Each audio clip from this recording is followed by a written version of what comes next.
suspended solids and sediments. These comprises of silt, sand and minerals eroded from the land. The main sources include surface runoff, municipal sewers, and surface runoff occurs during a rainy time, and municipal sewers through the pipes. Impacts are it reduces the storage capacity of reservoirs. It reduces and blocks the sunlight penetration in water and affects the diversity of the aquatic ecosystem. Also in fishes it causes asphyxiation,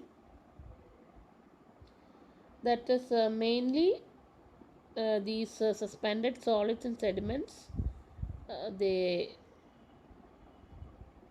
get deposited and causes the problems.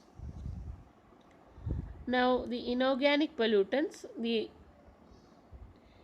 uh, inorganic pollutants include mineral acids, inorganic salts, trace elements, metals, metal compounds, cyanates, sulfates, etc.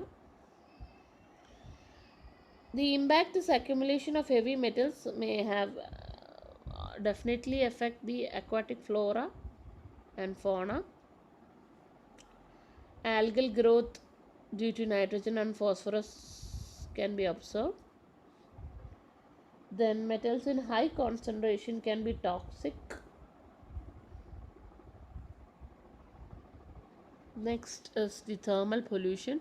Thermal pollution occurs due to discharge of hot water from thermal power plants, nuclear power plants, and industries where water is used as a coolant.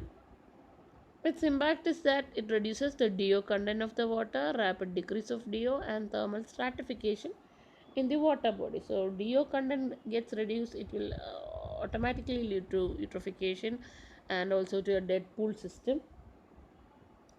So, that is also harmful. Now, the last one is the radioactive pollutant.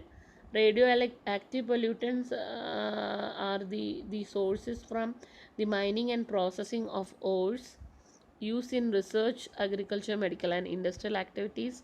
A radioactive discharge from nuclear power plants and nuclear reactors. Example